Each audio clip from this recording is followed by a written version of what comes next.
সময়ের আগে কোনো কিছুই হয় না, শুধু সময়ের অপেক্ষা।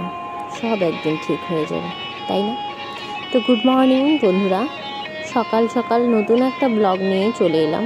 তো আশা করি তোমরা সবাই ভালো আছো আর আমরাও ভালো আছি। তো সকালবেলা লাল চা আর কাজু বিস্কিট দিয়ে আজকে ব্রেকফাস্টটা সারলাম।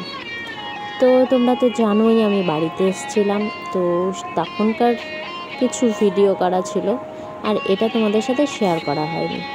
তো চলো আজকে ভিডিওটা শেয়ার করি। দাদারা তো আজকে চলে যাবে। তুমি কি আজকেও কান্না করবা? হ্যাঁ না না না কেন?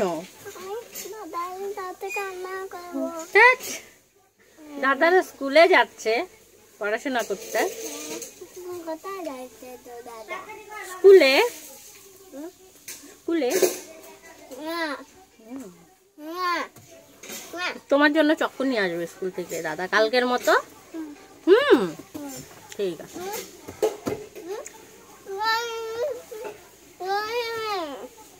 খেয়ে নাও তারপর কথা বলো। Good morning friends. তো সকাল সকাল আমরা রেডি হয়ে গেছি, তো এখন যাব ঘুরতে। হ্যাঁ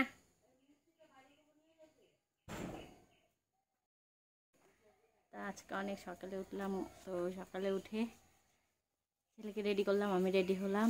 তো এখন বাজে হচ্ছে 8টা। এখন আমরা বেরিয়ে পড়ছি। আজকের ব্লগটা এখনই শুরু করলাম, দেখতে থাকো আমরা কোথায় যাই কী করি। ছেলেকে নিয়ে একা একা ঘুরু আরেকটা ভাইস্তা যাবে সাথে। তো চলো ভিডিওটা দেখতে থাকো। তো আজ দেখো আমার ছেলে অনেক সকালে ঘুম থেকে উঠেছে। তো এত তাড়াতাড়ি ঘুম থেকে উঠে না, তো তাই মুড অফ আছে। তো রেডি হয়ে দাঁড়িয়ে আছি, সাথে আমার আরেকটা ভাইস্তাও যাবে। তো কিছুটা দরকারই যাব, তো এখনও রেডি হয়নি, তো তাই আর কি হাঁটাহাঁটি করছিলাম রাস্তায়। আর দেখো এখন বাজে সকাল 8টা, প্রচণ্ড রোদ্দুর উঠে গেছে। তো আমরা এই দেখো পৌঁছে গেছি, এই মাত্রই এলাম।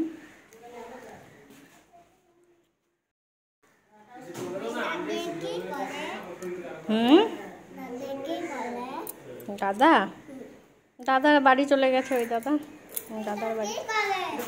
ওটা তো গ্যাস সিলিন্ডার। তো এলাম একটা দিদি বাড়িতে, আর দেখো দিদির বাড়িতে জামাইবাবু কাঠের কাজ করে।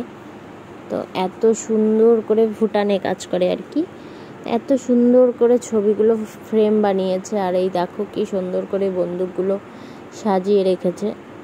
আর এই হচ্ছে ভুটানের রাজার ফটো।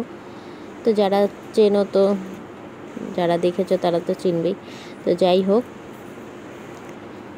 তো আমরা এসেছি জয়গায়। এখানে হচ্ছে আমার বোনের বাড়ি। তো বাড়িতে আসার পরে ও ফোন করেছিল, বলেছিল যে মানে ওদের বাড়িতে ঘুরতে আসতে। তো আমি বলেছিলাম যে না, যাব না। তো তারপর বলে না, যেখানে যাওয়ার থাকে সেখানে যাওয়া হয়, সময়ের আগে কোনো কিছুই হয় না, এই আর কি। তো বাড়ি থেকে বের হয়ে তারপরে কিন্তু আর কোনো ভিডিও করিনি, কারণ হচ্ছে গাড়িতে গুড্ডু প্রচণ্ড বমি করেছে আর শরীরটা খুবই খারাপ। তো এসেই আগে এই দিদির বাড়িতে উঠলাম।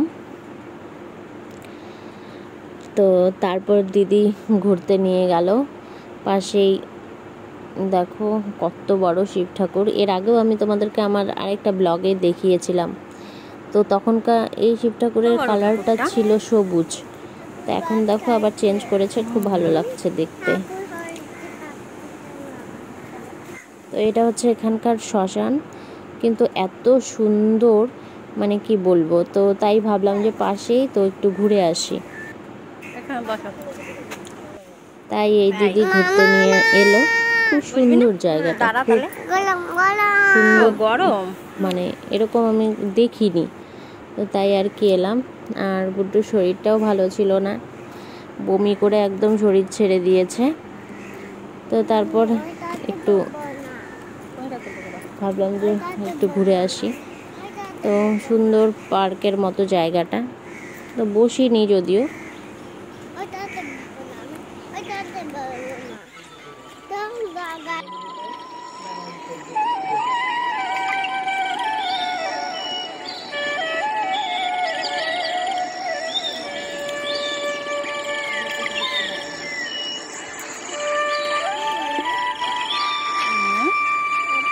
এটাও বসার জায়গা।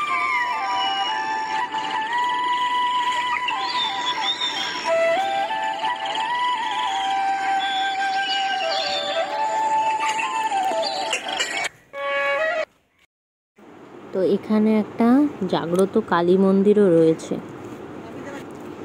আর এই দেখো কত বড় শিব ঠাকুরটা। তো চলে এলাম বোনের বাড়িতে ওখান থেকে। তো বোন রান্না বান্না করে একদম রেডি। তো দেখো কত কিছু রান্না করছে আমার এই দিদি।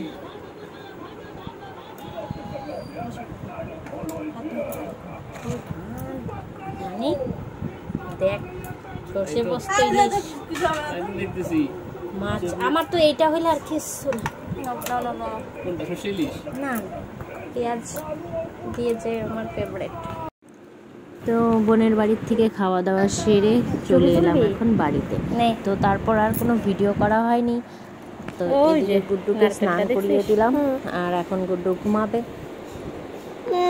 তারপর আর কোনো ভিডিও করিনি। তো রাতের বেলা এখন রাতের বৌদি খাবার বাড়ছে, তো সবাই মিলে এখন খাওয়া দাওয়া করব।